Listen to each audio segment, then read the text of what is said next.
Hello అందరికీ, నేను మీ doctor Mallesh గంప, consultant neuro physician, city neuro super speciality hospital Mancherial. మీలో ఎంతమంది కాళ్ళు చేతుల్లో మంటలు లేదా తిమ్మిర్లు అవి రాత్రిపూట ఎక్కువ అవ్వడం ఇలాంటివి ఎక్కువగా ఫీల్ అవుతున్నారా? అసలు అదేంటో తెలుసా? అదే న్యూరోపతి. న్యూరోపతి అంటే నరాలు బలహీనంగా అవుతూ ఉండడం. అలాంటి పేషెంట్లలో ముఖ్యంగా ఇది మనం డయాబెటిక్ పేషెంట్స్లలో లేదా ఆడవాళ్ళల్లో ఎక్కువగా అబ్జర్వ్ చేస్తూ ఉంటాం. ఇందులో పాజిటివ్ సిమ్టమ్స్ ఉంటాయి, నెగిటివ్ సిమ్టమ్స్ ఉంటాయి. పాజిటివ్ అంటే యువర్ ఫీలింగ్ దట్ సిమ్టమ్, అంటే మంటలాగా రావడం, నడుస్తుంటే ఇసుక మీద లేదా దూది మీద నడుస్తున్నట్టు అనిపించడం, లేదా నెగిటివ్ అంటే స్పర్శ లేకపోవడం, తిమ్మిర్లు ఎక్కువగా రావడం, ఇలాంటిది అబ్జర్వ్ చేస్తూ ఉంటాం.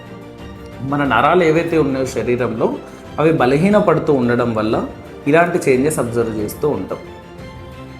డయాబెటిక్ పేషెంట్స్లో షుగర్ స్టార్ట్ అయ్యేటప్పుడు లేదా షుగర్ స్టార్ట్ అయిన తర్వాత అది అడిక్వేట్ కంట్రోల్లో లేనప్పుడు నరాలకు సరైన పోషణ ఉండక అవి డ్యామేజ్ అవుతూ ఉంటాయి. అవి మొదటగా కాళ్ళల్లో స్టార్ట్ అయ్యి అది అలా పైకి స్ప్రెడ్ అవుతూ ఉంటుంది.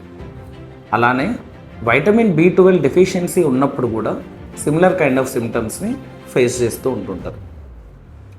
మరి దీంతో నెక్స్ట్ ఎలా ప్రొసీడ్ అవుతుంది అని అంటే, ఇదే న్యూరోపతి ఎక్కువగా అయిపోతే స్పర్శ జ్ఞానం తెలియకపోవడం వల్ల కాలుకి జరిగే లేదా తగిలే మైనర్ ఇంజురీస్ తెలియక డయాబెటిక్ పేషెంట్స్లో పుండ్లు అయ్యే అవకాశం ఉంటుంది. ఆ పుండ్లు అలాగే తగ్గక చాలామందిలో యాంపుటేషన్ వరకు కూడా వెళ్తూ ఉంటుంటుంది. దీనికి తగిన జాగ్రత్తలు అవసరం, రాకుండా చూసుకోవడం అవసరం. వచ్చిన తర్వాత కూడా చాలా చిన్న చిన్న జాగ్రత్తలతోటి చాలా పెద్ద పెద్ద ప్రమాదాలని మనం కాపాడుకోవచ్చు.